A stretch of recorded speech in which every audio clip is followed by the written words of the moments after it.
Are we ready? Ready? So unfortunately, we do not have a printed packet. It is lengthy. It was just completed via the team in the last hour or so, but the plan is after this is done, we're going to remediate it and then have a copy of the presentation on the website, so it will be available to the public. As I go through this presentation, just so everyone's aware, I know the board has not seen this material. This is not a proposal for a specific tax measure of any particular percentage. This is really making a case for why there's a need for additional funding in the county, citing specific areas, and then talking about some options as well as sharing some important considerations the board should be aware of. So the team is here before you. So all three of them and myself and other members of the team members have added to this. So it was definitely a team effort over a number of weeks. So definitely a big thank you to everyone as we cobbled this information for you today. So why we having this discussion is that we've heard that public safety is a priority and improvements are needed.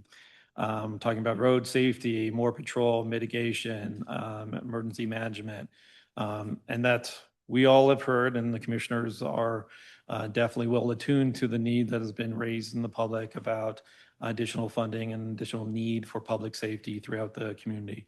We've had a number of emergency situations just last week. We had a big situation in December. These types of situations are becoming more common and putting more, taxing our resources more and more since they are becoming more commonplace, unfortunately. The demand or request for additional funding or additional services, there's a cost associated with that. I know everyone here in the room is well aware of this, that if we're going to have more staff to respond for emergencies, there needs to be money to pay for that staff person. So some lighthearted cartoons here, nothing, life is free, love is free, free hugs.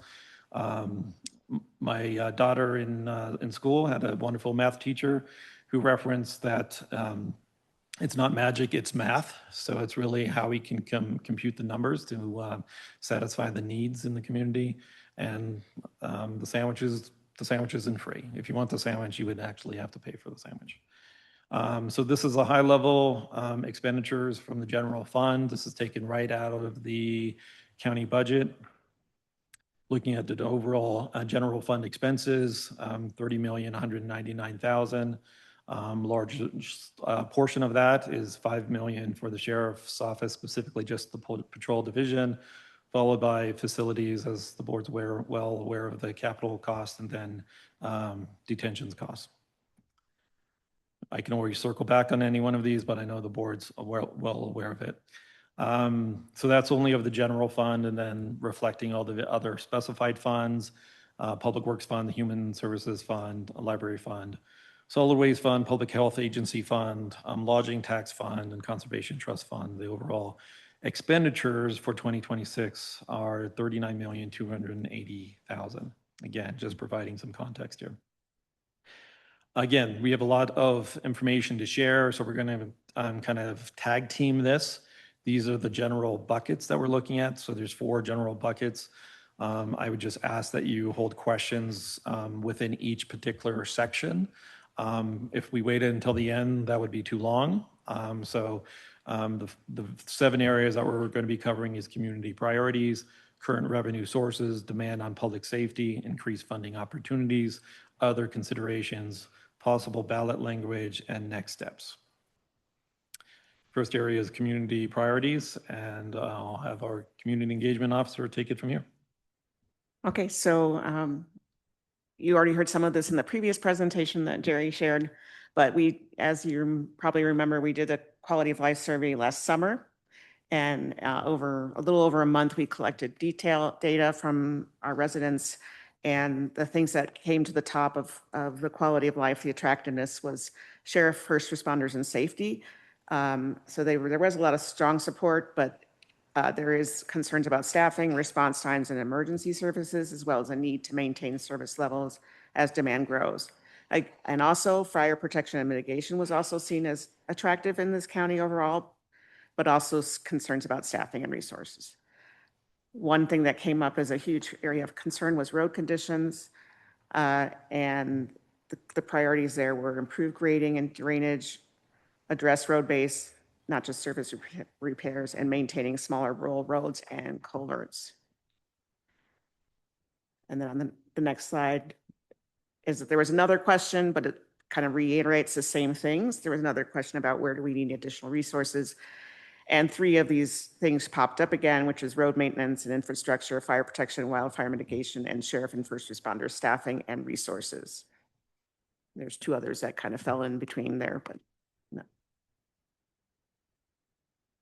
I think Current revenue sources. So we're looking at the gaming revenue is the largest portion of the gaming of the county general funds, 45% of the 33.4 million.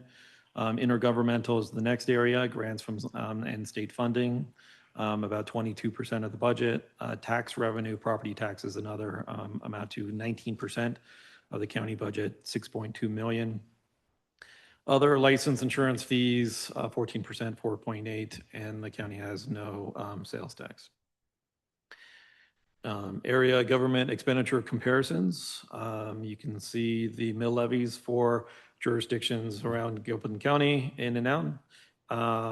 Blackhawk is 0.036 mill levy.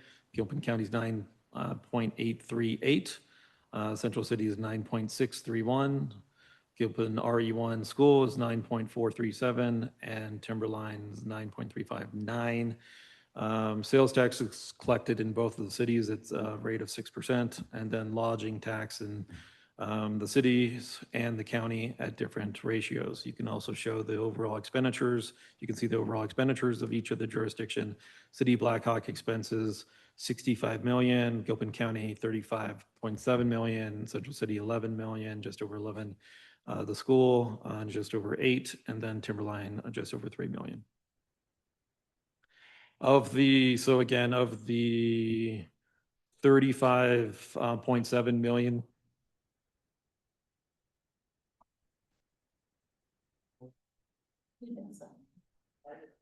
You don't hear a sub too much in Gilpin.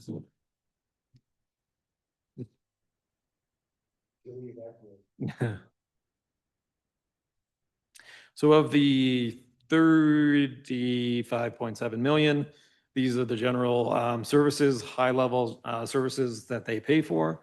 Public safety, law enforcement, sheriff, jail, dispatch, emergency management. You can see the rest listed there. Human health and human services, vaccine clinics, environmental health, food insecurity, senior and veteran services, public health, environmental health, food inspections, road infrastructure and public works, roads, snow removal, solid waste, building maintenance, and capital projects, community development, code enforcement, land use plan, zoning administration, building inspection, property and tax administration, assessment and tax collection, public trustee, elections and motor vehicle, voter registration and election administration, motor vehicle registration, marriage licensing, recording, parks and recreation, the community center, fairgrounds, programming, recreation, youth care, administration and financial services, human resources, finance, budgeting, strategic planning, communications, and then the CSU extension in part. So the Blackhawk and Central City revenue, some gaming figures. We shared this with the board in a memo 3 weeks ago, approximately. So this is just for half the year. So the fiscal year 26, 27. So essentially July of 25 to December of 25. The AGP, the adjusted gross proceeds, in the two gaming communities, the total is 473.9 million. The ratio that the county receives on average over the previous 6 years is just 1.66% of the overall AGP received, which is represents the casino's total revenue after player payouts, which serves as the basis of the county share. Generally, I would describe that as their gross revenue in general. So I just want to share the percentage that we receive from the gaming activity in the county. And this is of the previous 6 months that's available on the state website. Gaming volatility. So this information is from the CSU study that was facilitated through the Clear Creek Economic Development Corporation. And after they reviewed the material, gaming remains central to Gilpin County's economy, highly sensitive to visitation trends and broader economic conditions. Post-pandemic rebound, which has been wonderful, is evident, but growth is moderating and volatile, reflecting normalized visitor demand, rising regional competition, and shifts towards online alternative entertainment, highlighting the need for economic diversification. So the concerns with the iGaming impacts the overall numbers. You can see the numbers reflected in that report, the rolling 6-month average.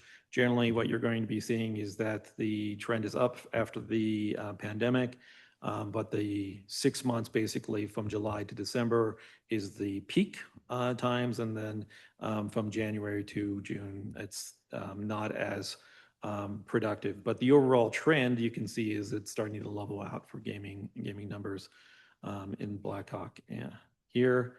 And then you can see Central City's numbers there, though there's a larger seasonality of Central City compared to City of Blackhawk. Referenced a number of times before, the lodging tax. The voters approved in 23 a lodging tax of 2%. This is only for unincorporated. These are budgeted numbers for 2026, so these are estimates, 174,000. You can see the limitations of where what it can be used for, but at a high level, what it's being used for, based on board direction, is supporting the county fair, and then the childcare and mountain kids. The 4% was approved in the voters in November. That amount is approximately 261,000. Again, budget estimates. And so this would be used for other purposes are listed there, but the board directed that these funds be used in 26 for 1/3 for the lube tech position in Public Works, and then 2/3 for the Rollinsville cistern, which is in the works, working with Timberline Fire on that. I will pause there. I know I ran through a lot of information. Any questions, or should we keep going? Can you, on the slide where you're showing the percentage that the gaming revenue was of our budget, I might have read it funny, but it looked a little misleading. It looked like we got 33 million in gaming dollars, but I think it was saying that it's 42% of that is what we get.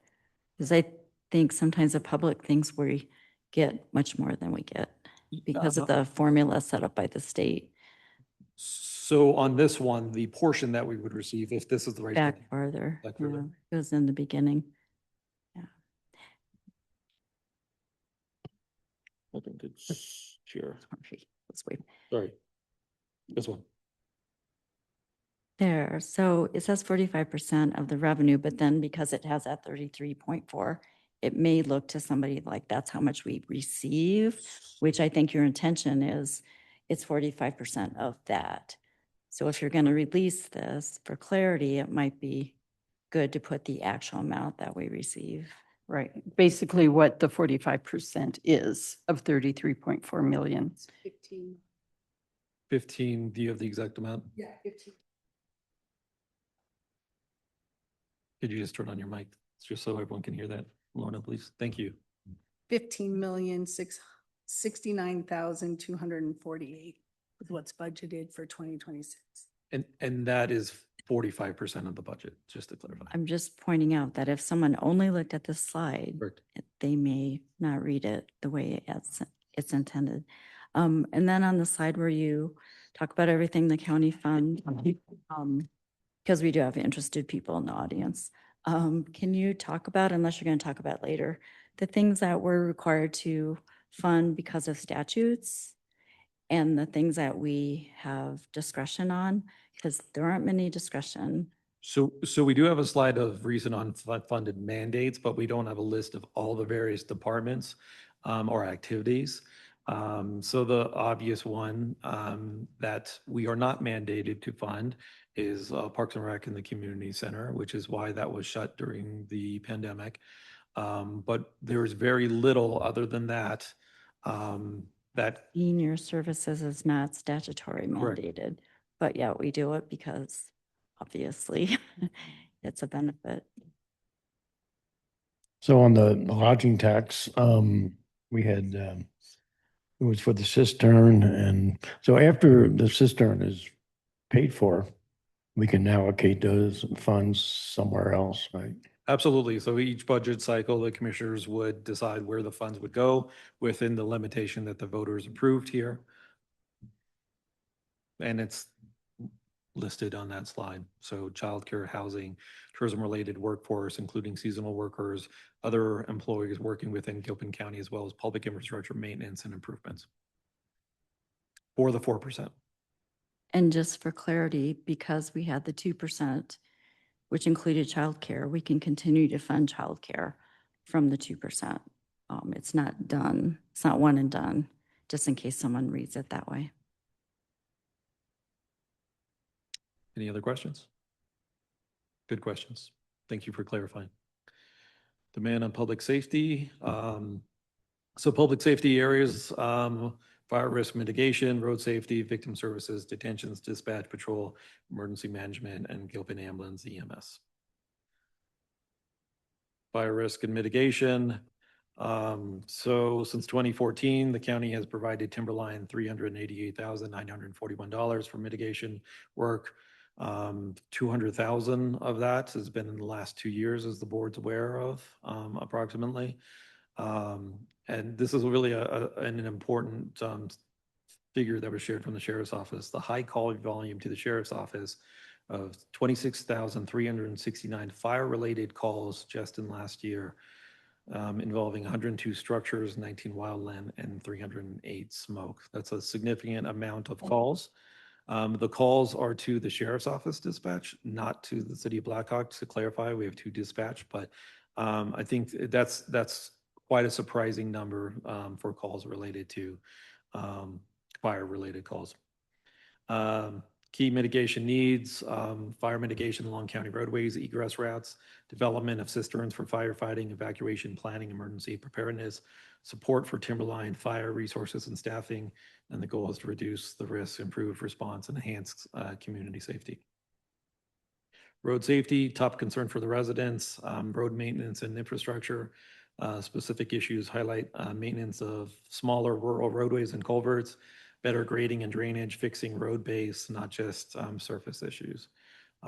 We have heard a number of comments about road concerns over the last few years, which prompted the work with South Beaver, which we'll talk about a little bit later. Next slide. How about that? It's an evolving process. Investing in safer, well-maintained roads. So just on South Beaver alone in 2025, you can see the figures that the county spent on just maintaining that portion of the roadway. 12,000 for the motor graders, water trucks, the compactor, the operators, drainage and maintenance. The total maintenance cost, 136,500.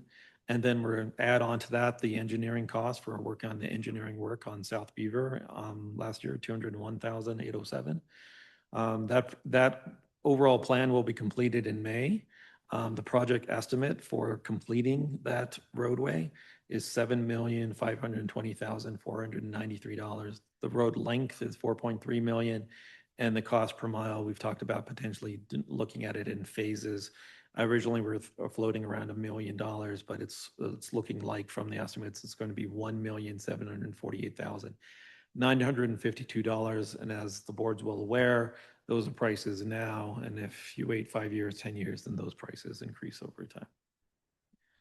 I'll turn it over to Jerry now. Great. So wanted to look at the revenue and demand increase for the various departments within the sheriff's office. So starting first with victim services, which they provide 24/7 crisis response and advocacy for individuals impacted by crime in Blackhawk, Central City, and Gilpin County. So looking at their revenue sources, so the big piece of the pie, the 54%, they are funded by grants. And then the next portion being Gilpin at 36%, Blackhawk at 9%, and Central City at 1%. And this is a required service. So obviously, the biggest portion, 54% of their revenue is coming from grants. So just thinking about the unpredictability of grants, unfortunately. So, sorry, can we go back to the next, that one, yes. So some have, for instance, the DOLA haven't seen a significant change, just minus 2% from 25 to 26, but still showing a change. Then with like the VOCA grant, we saw a 29% reduction, but then in the next year, a 55% increase. The Vail grant maintained consistency for the last 2 years, but did have a drop from 24 to 25. It's just kind of showing the overall trend of their major funds that is, as it states, it is unpredictable.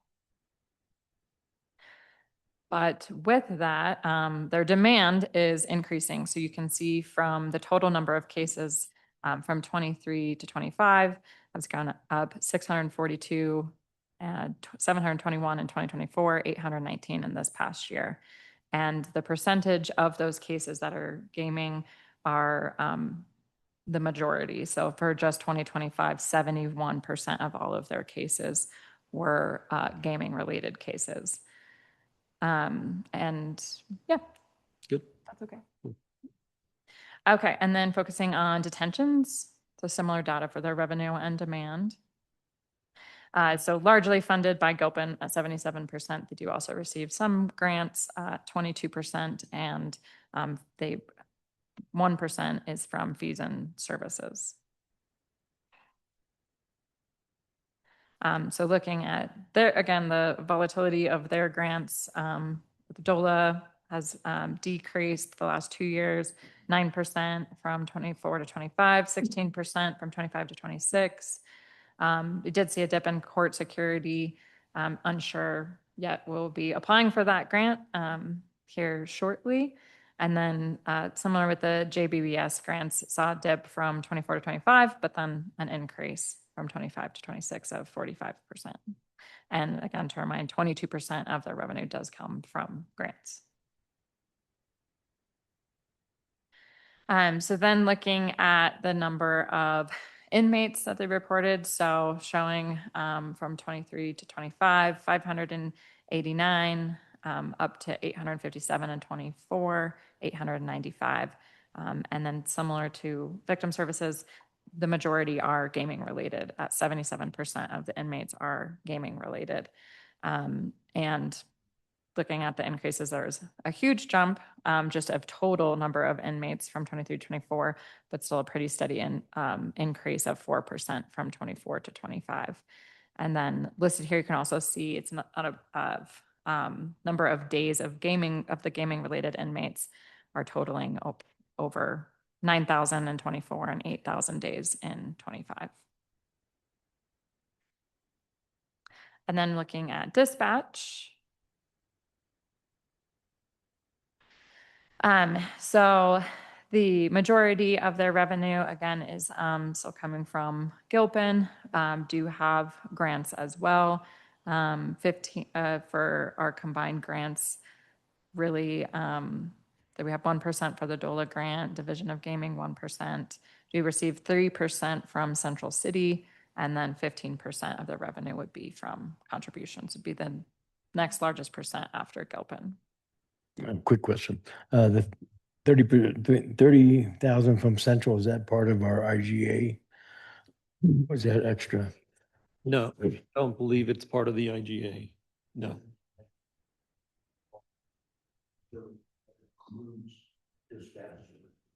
So the 30,000 is incorporated into the IGA? Okay, I stand corrected. It is, yes. Okay, so then we were looking at the total number of calls. So seeing drastic increases from year to year for the total number of calls. So an increase of 48% from 23 to 24 and an increase of 39% from 24 to 25. You can see the percentage of the Central City gaming related at 3% for this past year and 4% for 2024 and 23. Obviously, this does not include the like Blackhawk dispatch information, just our Gilpin County Sheriff's Office. And then looking at patrol. So for their revenue, again, predominantly from Gilpin, I do receive 20% from Central City Patrolling, 1% from the Gilpin School SRO, and then do receive some grants at just 2%, and then others from fees and insurance and donations at very less than 1% each. So again, looking at just kind of the volatility of their grants, substance abuse grant, looking at the bottom from 24 to 25, declined by 28%. We did have a miscellaneous grant, multiple grants, I believe, received in 2024 of $380,000 total that we did not receive in 25 or 26. DOLA in grants, we saw a big increase in from 24 to 25, but then a decrease again and from 25 to 26 by 54%. The Forest Service grants declined by 36% from 24 to 25 and then maintained from 25 to 26. Then we've seen some increases in the OT grants by 50% from 24 to 25 and 33% from 25 to 26.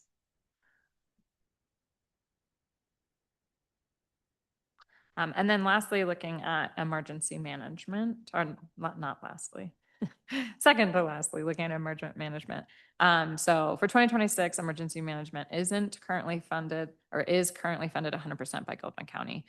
Both the miscellaneous and the emergency grant show 0 for adopted budget, although the emergency management grant was just recently awarded for the $48,000.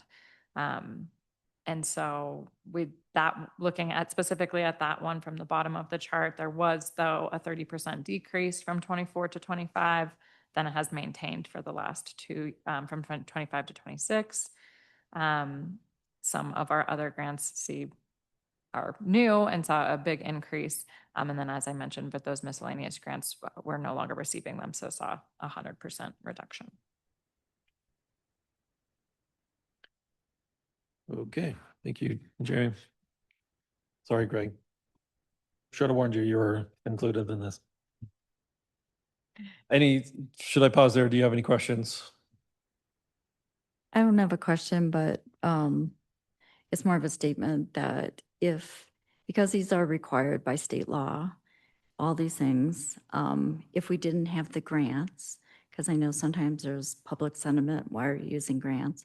If we didn't have the grants, we would have to fully fund this, meaning that we would have to look at reducing something else to be able to fund them. So there's always that challenge, and it's a big point of discussion in our budget discussions. Correct. Yeah. It's not magic, it's math, correct. So Gilpin County did a staffing survey in 2024, highlighting the area in the sheriff's office specifically. The staffing study was determined a baseline level of staffing that would be acceptable. It wasn't about creating wishes or nice to have positions in the county. It was just trying to identify baseline, looking at various benchmarks across the country. Sheriff's office is the largest department with approximately 63 FTE. And that the study determined that the staffing was below critical levels and under the authorized headcount. Impacts on understaffing is insufficient coverage and supervision, high overtime, over 25% of the budget, increased safety and liability risks, and operational strain on critical services. So part of that recommendation was calling in specifically added positions. So we just highlighted the ones in the sheriff's office. So you can see that they are listed there: patrol sergeant, detention sergeant, admin sergeant, jail program specialist, 2 deputies, emergency preparedness specialist, and then the total of that amount is $962,666. So close to $1 million to bring the sheriffs up to a basic level of staffing here from the study completed 2 years ago. GA reference here, not a lot of people know about GA, so we've provided some information associated with them. It's through authority and partnership with the 2 cities. So here's the budget as it's set up.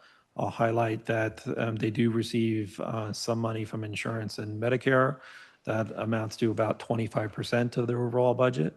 The remaining portion is from the 3 jurisdictions.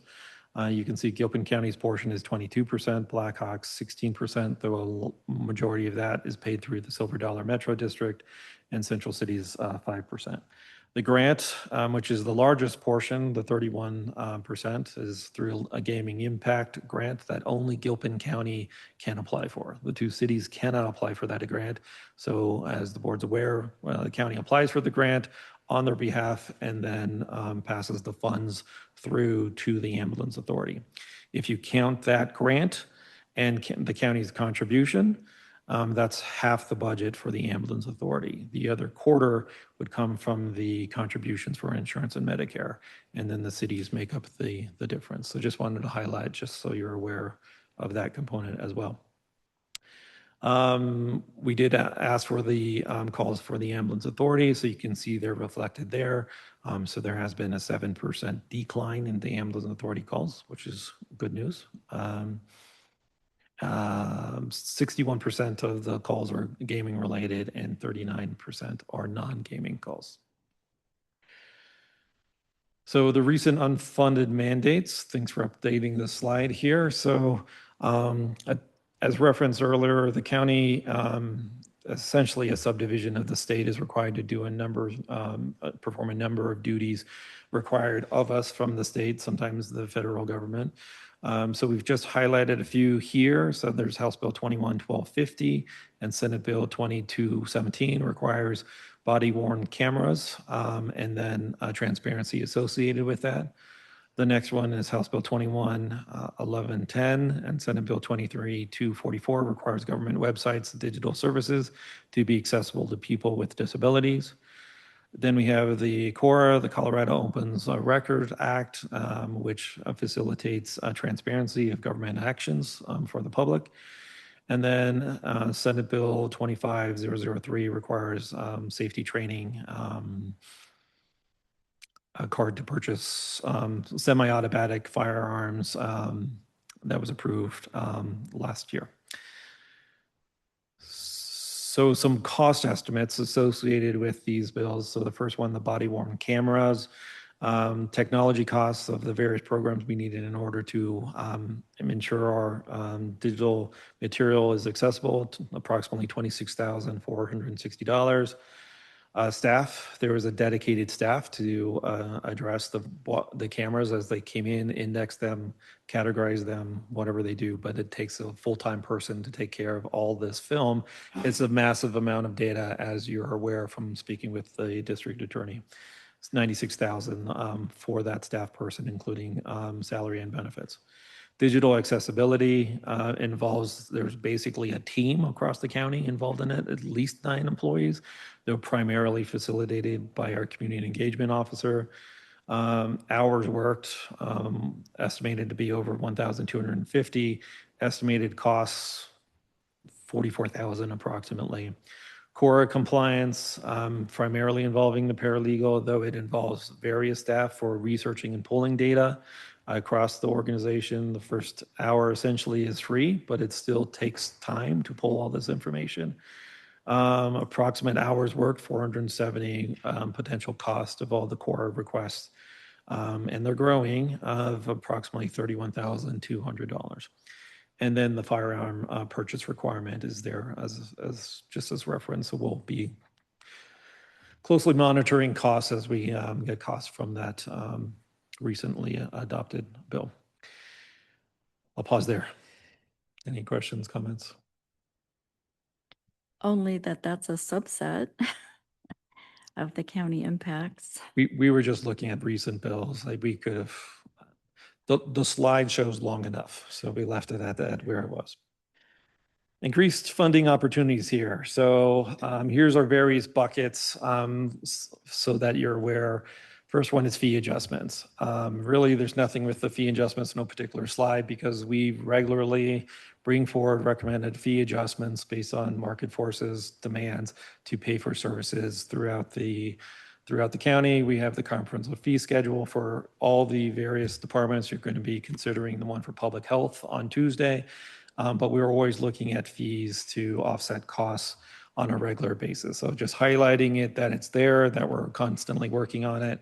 But as you know, as a government, there's limited opportunities for increased revenue. Second area we looked at is the real estate transfer tax. We've heard it in various meetings and opportunities. I heard more rumblings when I worked for the city on that. Essentially, real estate transfer tax is a one-time fee when ownership of real property is transferred from one party to another. We can't do it. So we looked into it. Just wanted you to know that we looked into it. We can't do it by state law. But again, we're just highlighting that we're exploring the options available for additional funding. We weren't just going right into a mill levy or a sales tax. We were looking at any other opportunity for funding. I'll just add on that one. We're in different committees in both the CCI, CCAT, the two statewide commissioner groups. And so that's an idea that bounces in and bounces out. And I think a lot of counties are favorable of a real estate transfer fee over a tax. So I don't think it's an idea that's gone away, but it's just moving it through and then getting it approved by the state and the governor. So. Okay. Third area, debrucing, and debrucing is a reference to Tabor, the taxpayers' bill of rights.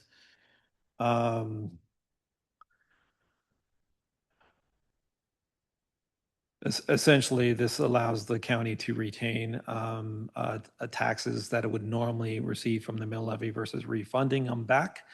52 counties in Colorado have already adopted debrucing measures. We are not one of them. We have debruced for the gaming funds, but not for the other funds, specifically the mill levy the county receives. Here's the map showing all the counties across Colorado that have debruced. So those are in the orange that have debruced. Gilpin is definitely in the minority of that. Interesting stat I found, of the 273 municipalities, 233 have debruced. And then for the school districts, there's only one school district in the state of Colorado that has not debruced. I find that also interesting as well. I'm sure you're going to ask, so how much money has that cost us of not being debruced in Gilpin County? You're aware in the budget that it's gradually decreases over time as part of the formula. But to date, over the last round of the debrucing that we've had to refund taxpayers, which is essentially a credit on their property tax, that has cost the county $1,514,578 in revenue over the last 3 years. I should also invite, if any of you want to add anything, please feel free to jump in. So, okay. Next area, mill levy increase. So some comparisons from counties around us. Gilpin's mill levy is by far the lowest, which I don't think anyone's going to be surprised by that. Of the 7 counties with a lower mill levy, they're listed there: Chaffee, El Paso, Pitkin, Eagle, La Plata, Rio Blanco, and Los Animas. So you can see those, reference those. There's another slide when we get into the sales tax discussion. It's safe to say that every single one of them has a sales tax to offset their low mill levy. Property tax, so it's a taxable, the value in the county is 552 million.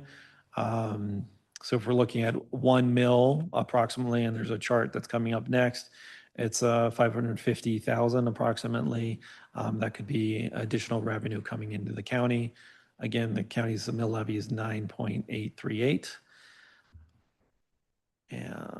And generally speaking, of the mill levy that we would receive, 53% of the tax revenue, or the value, I should say in this case, the revenue breakdown of the property type, gaming as 53% of the value, and residential properties is 22%.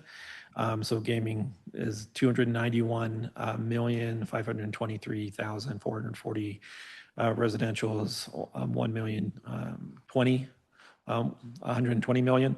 That doesn't add to 100%, and that's because of vacant land. So here's a scenario. If a mill levy were to be increased by 0.5, how much that would bring in total revenue, which is $276,436 estimated. The gaming industry would pay $146,000. Approximately the residential portion would be about 60,000 of that. So for every 100,000 in value for a home, they would be paying $3.40. And for $1 million in value for the casino, approximately $135. So go to the other side of the chart here at 2.5 mils, the revenue would be 1.3 million.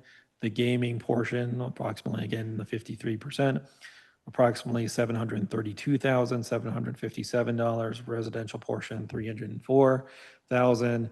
And you can see the potential cost of for every 100,000, approximately $17, and for a casino, it'd be $675.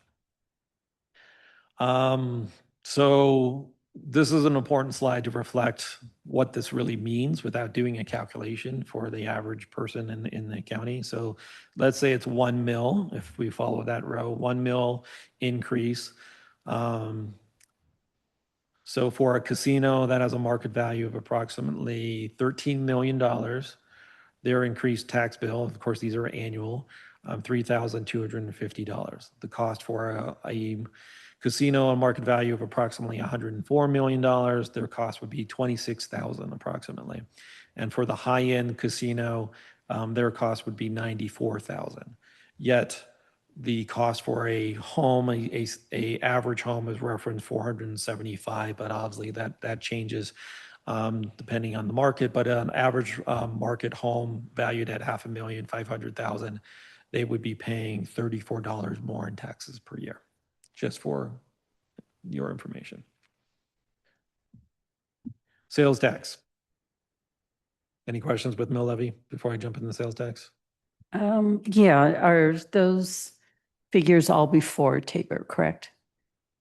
Or have you taken into account Tabor? We have not taken into account Tabor with this. This is just a starting, using a basic formula. We have not accounted for Tabor. Okay, thank you. Could you, or are you going to explain another limitation on county governments?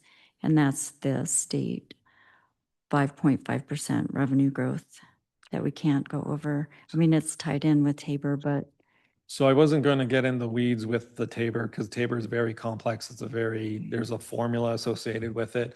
That's why it was one of the earlier options. That would probably be a easier path generally, if any of these are an easier path, to capture the revenue that the counties already would be receiving versus essentially it's no new tax increase if the county were to debruce. I just know it comes up as a challenge for counties It does.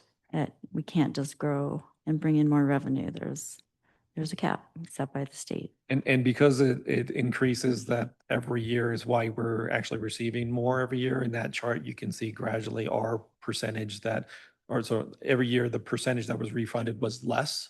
It's because we were able to capture more because of that growth factor that's factored into Tabor. Did you want to add anything, Lorna? Okay. Yeah, okay. Okay, on to sales tax. So the state net taxable sales in Gilpin County, so this is information from the state. This is the overall taxable sales. So you're looking in 25, the taxable sales in Gilpin County, $224,123,862. And then of that amount that occurred in Gilpin County, that $224 million, approximately 66.86%, so 149.9 million, let's just say 150 million, occurred within the cities. So hypothetically speaking, so these are scenarios. If the county were to ask the voters to approve, and obviously any tax increase needs the voter approval. The board does not have discretion to just increase the mill levy or sales tax. It's a process. It involves buy-in from the community. If the voters were to approve any sort of increase in the sales tax, these are some estimated figures on what we would receive. So 1%, just a little over 2 million. If it's 2.5 million, just a little over 5 million. So just for context, clearly the county would be receiving far more, for a percentage basis, far more revenue with a sales tax than they would for a mill levy. So that's that. Any questions with sales tax, or before I move on to other considerations? Just to say that we're well aware that mill levies tax property owners. Sales tax taxes anyone that purchases certain items. So there is a distinction between that we're well aware of. Generally in tourist locations where there's a high visitation rate, which clearly includes Gilpin County with the casinos, sales tax measures are better received because you're taxing the visitors into the community than the residents. Generally, though, obviously the residents would still need to pay a sales tax for purchases, online purchases, or vehicle purchases and things of that nature. I'll just add too, also in our commissioners meetings, the statewide ones, there has been a proposal floated about passing a statute, a law that would allow counties to run a sales tax just in the unincorporated part, because currently it includes municipalities. And so that's not always a win-win around, but it didn't move forward last year, that proposal. Good. All right, on to other considerations. So again, this is a lot of information that we thought would be helpful as you discuss this, because this may come up as a topic of conversation or something that you hear in the community that has some bearing in all of this. So you can see unincorporated Gilpin, the overall the tax rate now is 2.9. That's completely the state. You can see that's uniform across this chart. That's everyone's paying the 2.9. And then you can see the additions for the specific areas for whether it's a county or some other sales tax. So unincorporated Jeffco is 0.5%. Other sales taxes, such as RTD, 1.1%. So unincorporated Jeffco is 4.5%. Unincorporated Boulder, their total is 5.335. Looking in the city of Blackhawk, it's 8.9. The city of Central is 8.9. Nederland is 9.585. And Idaho Springs, 10.55% just for comparison. And I can come back to visit this if you want to see this further, but we just wanted to get some context of other communities in the area, what the rates are. So I'd referenced this before in the property tax slide. This is the combined tax, property tax and sales tax. So you can see these same 7 counties that had lower mill levies than Gilpin County. But when you combine them, the mill levy and the sales tax, you can see where Gilpin County sits. So Gilpin County is the lowest now at 2.9659%. And then the next closest is Eagle County. That's essentially 1% higher because they have a 1% sales tax clearly. So the sales tax includes the state sales tax. I should also clarify that. So it shows the sales tax at 2.9%. That's the state minimum. So in Eagle County, they have a 1% sales tax, and that goes all the way up to Pitkin County. Again, these are the 7 lower ones of the mill levy than Gilpin County. Their sales tax is 4%. And so their overall combined rate is 6.9546%, just for comparison. So Gilpin is by far the lowest combined tax rate county, which we have shared a number of years ago. That's been a moniker of the county for quite a number of years, for reference. And we continue to confirm that is a true statement. Will all these slides be available on the county website? Yeah, so they just need to, so they were just really was a team effort, and I can't thank the team enough for the work on this. It was completed essentially an hour before, so that's why we weren't able to print but we need to remediate it and put it on the website. All of this will be on the website. We'll probably add a clarifying statement that Commissioner Hollingworth mentioned on the earlier slide about the total revenue to clarify that. But yes, this will all be available to the public after this, and as well as obviously to the commissioners. We'll print out a copy for you when we're done. Does this distinguish, I know a lot of jurisdictions run a dedicated sales tax or a dedicated mill levy, so it's for a specific use, like fire mitigation or public safety. I would This doesn't distinguish what, I don't believe so. I will defer to Jerry on that, but I just think it was really if the county collects the sales tax. Yeah, from my research, particularly with the mill levy portion, it just, the site is whatever the county reported. So ours was like not including like the library mill levy, a timberline or anything based upon, because then it gets obviously really tricky of like, well, where are you living based on the residents? So this was just kind of what the overall county was for the mill levy. And I think that was the same for the sales tax. Yeah. I just know some counties are using that mechanism. So like if you were to put our adjacent Boulder County or Jeffco, they run these dedicated sales taxes or mill levies, but then that money just goes, kind of like our lodging tax did. Like we put it to the voters, like if you pass this, it's only going to be used for these things.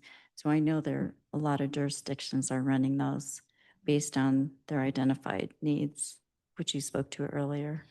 So we could definitely dig deeper into this, but it gets very difficult when you look at special districts too. So it's not easy to pull this data. So we're trying to keep it at a high level as to the purpose, but we could look into potentially a few select counties to determine any intended purpose associated with the taxes that they collect, if the board's interested in that data.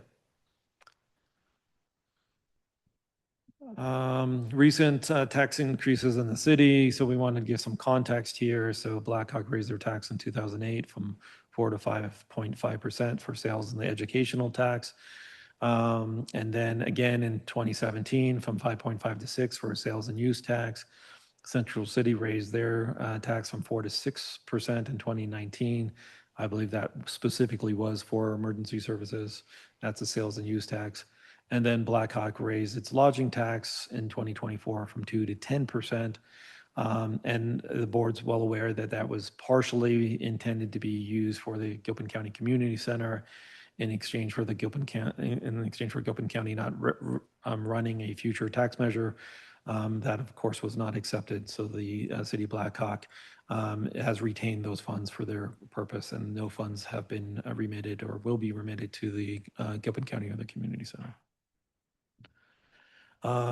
So then we look back into Gilpin County history on tax measures and how that has fared all the way back to 1983, which I believe is historic. I think we can count as historic, but so there've been a number of requests, 83, 86, 91. So 91 is more relevant given it's around when gaming started. The sales tax almost passed. It failed by about 2-3%. There was a mill levy request in 2006, which failed by 66%. In 2017, retail marijuana, raising it 5%, passed by 64%. 2020, there was a mill request for the sheriff's office, 2.27%, and that failed 57%. Same year, there was a 2.57 mil for Parks and Rec. That was a 3-year term limited. It passed at 52%. In 2022, there was the lodging tax that we've referenced a number of times of 2%. That passed 54%. Then there was the request in 2023 for the mill levy for Parks and Recreation to continue it forward at 2.5%, and that failed at 64%. And then most recently in November, the lodging tax passed at 4% at 55%, which interesting enough is higher than what it passed in 2022. Next area. Excuse me. Yep. I didn't know if someone else was gonna ask. Because you're recording this and people are listening, I think it'd be good to reiterate about the proposal for Blackhawk, like why we couldn't agree to the terms. Because some people may realize that and remember it, and other people may not be aware, like why would we say no? But there were specific terms in there that we couldn't agree to because we didn't have control over those aspects. Do you want to just recap those? I would say at a high level, there was a request to negotiate, and that request to negotiate was not accepted. It was a take it or leave it arrangement. So it left little opportunity for any sort of meaningful dialogue or consideration or exchange regarding the proposal from the city of Blackhawk. That's what I would share at a high level. Right. And also at a high level, would not have gotten the full 8% increase. We would have got just a set amount of $1 million and that was it.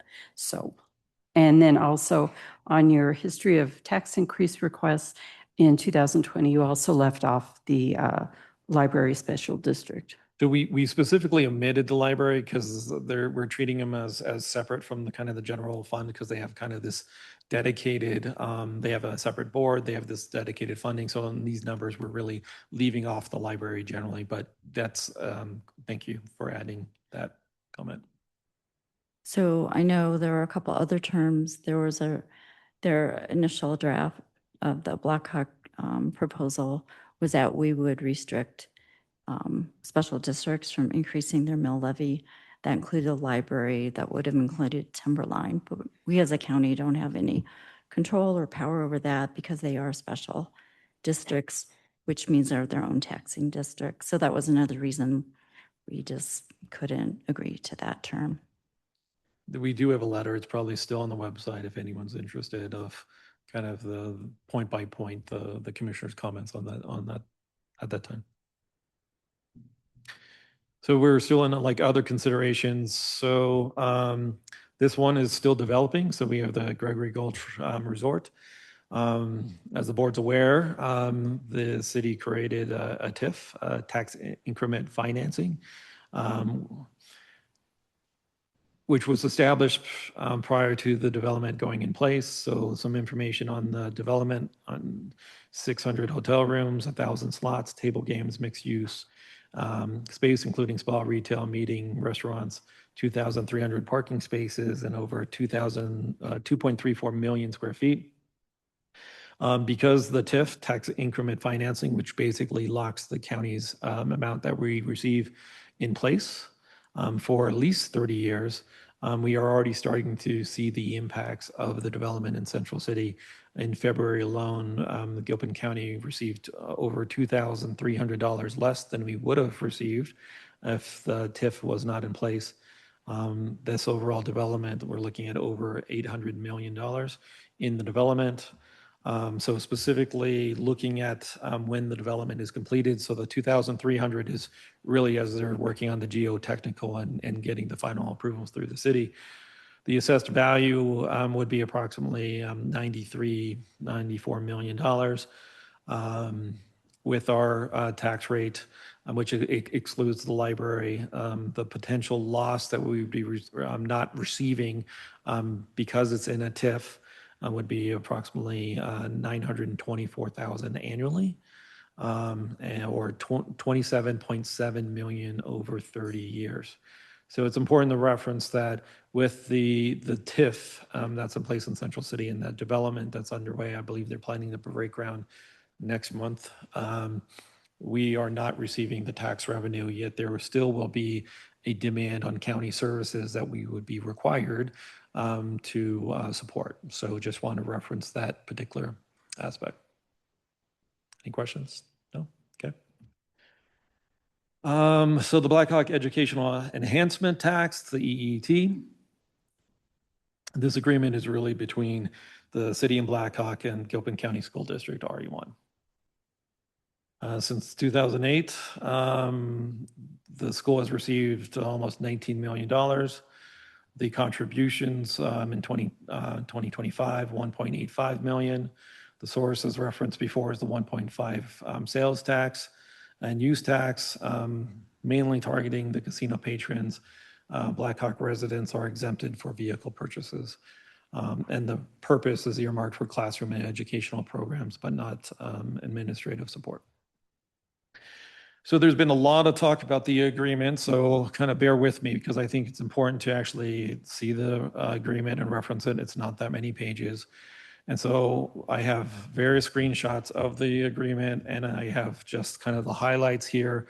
You can see it highlighted on the right in red, and then kind of my notes on the left for you. So the agreement is again between City of Blackhawk and Gilpin County School District RE1. The county is not party to the agreement. On this page, it references that the tax will be 1.5% for sales and use tax. Page 2 of the agreement, there's a number of conditions, specific conditions that would terminate the sales and use tax. So the first one referenced here is Gilpin County School District RE1 increase its mill levy unless otherwise required by law. It's referenced specifically increasing their mill levy below above 8 mills. Gilpin County School District's current mill is 9.437, and sometime around 2014, the voters approved keeping part of the bonds that they had to repay their debt and ended up increasing their mill levy above the 8 mil threshold. Exceptions to this are permitted only through the state or federal law. There's no specific language that the city of Blackhawk specifically can make exceptions with the ballot agreement. Third page, ballot language includes specific conditions that would terminate the sales and use tax if Gilpin County were to raise a sales tax, a use tax, a lodging tax. I'll mention that a mill levy is not referenced. So that if the board is inclined in a mill levy, that has no bearing on this, though I could argue that this agreement has no bearing on Gilpin County generally.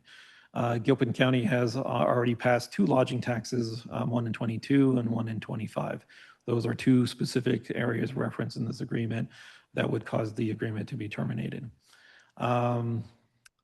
The school district agreed to the terms in the ballot measure and the agreement, and Gilpin County did not agree to the terms in this agreement. This page, agreement, this is references to the agreement and not the ballot language, and the limit of the use is, as referenced before, for the classroom and not for the administration of the school. I'm kind of a broken record here, but the agreement is between the City of Blackhawk and Gilpin School District. The county is not party to this. You can see the general provisions under Section 8 of the agreement. The notices would be going to the City of Blackhawk and the Gilpin County School District RE1. The agreement, so again, the agreement is between those 2 parties, and they are bound by the agreement. That is the City of Blackhawk and Gilpin County School District.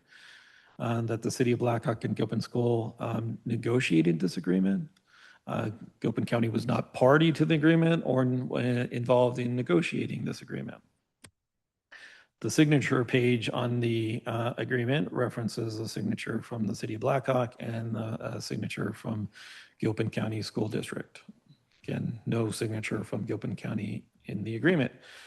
So some fundamentals of agreement or a contract, there needs to be some offer and acceptance. There needs to be consideration. Each party must provide something of value to the other.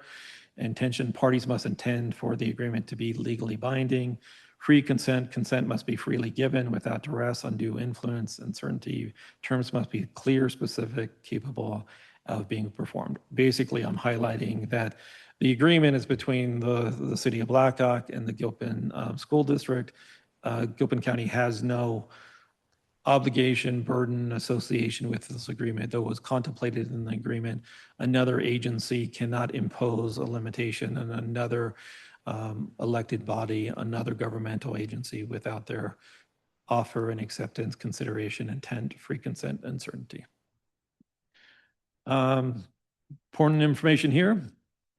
Registered voters, Blackhawk has approximately 76 registered voters. Central City has 523 registered voters. All of unincorporated Gilpin County has 4,433 registered voters. You can see the breakout between the two different school districts that are pretty close. And I provided a reference there from Thomas Jefferson. The first principle of republicanism is that the lex majoris partis is the fundamental law of every society of individuals of equal rights, and called majority rule the natural law of every society of men. So essentially what that's saying is it should be the majority should be ruling, and it shouldn't be the minority controlling the majority. And in this case, Blackhawk is clearly the minority of the voters at 0.17%. Next steps. So I'll pause there before we go into the next steps. Nothing? Okay.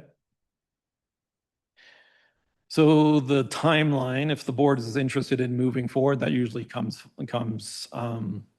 as a legitimate question as part of the discussion. But of course, I don't have a formal proposal to share with you. I'm really asking for direction from this discussion, but that's generally the time frame.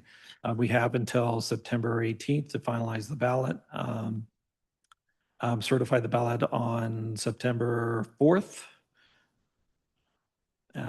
Yeah, so you can see the reference there, notification to the clerk in July. So if the board's inclined of moving forward with any sort of ballot measure this year, we have a number of months to work on that. So that's a question if you're interested in that. Some important voting requirements for local tax measures. The mill levy requires a simple majority vote. For a new sales tax, the supermajority is 55%. Debrucing, so removing the Tabor cap, again, a supermajority at 55%. And I mentioned this earlier, but I will reiterate that the commissioners can only make a tax proposal and refer something to the ballot. The Board of County Commissioners cannot approve an increase in taxes. It's a dialogue, it's a process. It involves buy-in from the public in order for a tax increase to occur. Since I know there's some concern from Gilpin School regarding the potential cliff, if Blackhawk were to stop contributing the 1.5%, this is just for consideration. I know I haven't had this conversation with you, but this may be something that would make it more amenable, because like Gilpin County is an independent jurisdiction, is able to move forward its own tax measures that it sees fit. So does the Gilpin County School District as well. So if there's concerns that suddenly the rug is pulled out from them at the beginning of next year, if, say, a tax measure moves forward and Blackhawk pulls the 1.5% because of their agreement with the school, this is a possible plan where it'd be a step down process where, in this scenario, if the county were to implement a 2.5% sales tax, and this is just obviously just hypothetical, receiving over 5 million in tax revenue, that a portion of that over a very short amount of time, and the scenario here is 5 years, that portion would be redirected to the school to offset their loss, slowly stepping it down from 100% down to 20% over 5 years. So 1.8 million in year one, year two, 1.4 million, year three, just over $1 million, year four, 700,000, year five, 360,000. Really to give more runway for the school district to develop a strategy to find alternative revenue so they can be independent with the revenue stream versus dependent on the city of Blackhawk. Possible ballot language. This is just for discussion. To fund and support public safety, including but not limited to mitigation efforts and/or programs, law enforcement activities, including patrol, detentions, victim services, emergency management, dispatch, district attorney, emergency medical services, and road acquisition and safety improvements. Clearly, it started off with the mitigation the need in the community. Earlier in the work session, we were talking about the trees that are down and the high cost of the mitigation work. There's going to need to be money in order to deal with the mitigation issues throughout the county. And I'm finally done talking.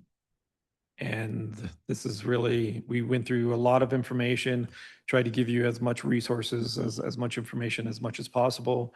And so I'm just asking for direction as to what the board would like to do with this information. I think we need to think it over a lot. I was wondering why we would decrease the school funding if there's nothing in place to make up for that money. If out of the 5 million, we were putting 1.8 to the schools, why we would decrease that amount without knowing where the backfill would be. So that's a good question. That is completely up to the board's discretion. If you're interested in replacing the Blackhawk agreement with a county agreement to support the school. I think the struggle there would be, as shown in the slide, about half of the voters are not in the Gilpin School District, so they'd be taxed, but they wouldn't be seeing the net benefit for the school district. So I think that's an important consideration if you're inclined to explore that option further. And that kind of leads to my question that it is an agreement between Blackhawk and the school district. So I don't see any barrier from Blackhawk renegotiating and keeping theirs. They're part of the agreement. And then also just receiving so much information, first time we're seeing this and asking for direction, I don't think that's really possible, or for myself right at this point. As Commissioner Aiken said, that there is a lot to think over and go over. Also, it's a consideration, and myself being on the GAA board, the Gilpin Ambulance Authority, with a new casino opening up that's going to put even more pressure on a service. And our ambulance service is considered a 911 service, which means that we respond to every call regardless. And the number of calls that they do get where there is no transport, therefore no billing also, and a lot of that, casino patrons say, I didn't call the ambulance, the dealer did, or the security did, so there's no payment there coming forward from those. So, there's a lot to consider and a lot more, I think, in terms of information that we need to think and even get more. Yeah, and as the Gregory Gulch Casino goes up, our revenues go way down as far as money we would be getting. 27 million Over 30 years. 30 years is, it's 900,000 a year, but it's money we're not getting. Be more. Well, and then also, last year in the special session, there was property tax legislation that property taxes in the formulation will be going down. And so, that's going to be something, a consideration we need to see as well. I want to just reiterate, I know that's made it into the papers, some incorrect information that the county's already determined they're running a sales tax. So for anyone that is reading or listening, that hasn't been determined. We have no plans to run a sales tax. And this is a discussion about how to increase our revenue to meet increased costs, because the increased costs are not going to go away. But the decreased funding from things like grants and the state and the federal government are going down. So that's our reality that we're discussing. I'm interested to know about debrucing. How much could that possibly save or keep with the county if we debruce, since we're one of the few counties that hasn't? I know some counties just debruced last year, and they were so grateful to the voters because that freed up money to fund everything that we've been talking about without an increased tax. So we talked about putting projections in there, and we're not able to put in projections, but I moved the slide back so you can see generally the trend. It goes down by 150, 200,000. So I would expect if the trend continues that by 28, 29, there would no longer be a temporary tax credit, but there's so much unknown, so we can't necessarily say exactly that. So it would be a few 100,000 potentially, or 100,000 in 27. But it would probably have the greatest benefit if there was another upturn like we experienced in 24, then there would not be a temporary tax credit at that point. And that would just be retained by the county. So it's more of in the future when that when the stars align, we would be receiving the money. We wouldn't receive it doesn't look like we'd be receiving a significant amount next year, let's say if it was de-bruised in November. But it also would have that second benefit that we kind of talked about with the growth cap. So the county would be able to bring in more revenue through other sources. So Tabor wouldn't apply any Mhm. longer if de-bruised, so the growth cap would no longer apply. Yep. Correct. So that would be a benefit on both sides. Correct. Yeah. That wouldn't even come close to making up the TIF funding that we're not getting. So it'd be some money, but I think, that's it's so volatile with Tabor. So, it's an up and down thing. Nothing's really guaranteed. And maybe not with a sales tax either, but I think sales tax is pretty more viable than, the bruising. But, all this needs to be discussed in detail. I mean, before we even think about putting anything on a ballot, I think, so. Mhm. Yeah, I completely understand. You got a lot of information now, but I did think this was going to be the first of many conversations to talk about it. But I just wanted you to have as much information as much as possible, so that the next conversations will be more fruitful. And if there's anything specific you think we omitted or should be addressed, we are happy to pull that information. But we did spend quite a bit of information to try and pull anything that was relevant that could help you make the decision whether you want to move forward or not. Yeah, and I know that there's been a question asked too, like if we're just discussing the word tax. So in our discussions with county commissioners, I looked and could find have been 16 bills introduced this session so far that are doing something with taxing. So yes, we're always discussing that, but really what we're looking for are things that would harm or help our county revenue. And then we weigh in based on that. I just wanted to say thanks for all this information. And as you know, this isn't new information to the commissioners, except for the what to do part. This is stuff that we know in our budgeting, we learn through our trainings. So thanks for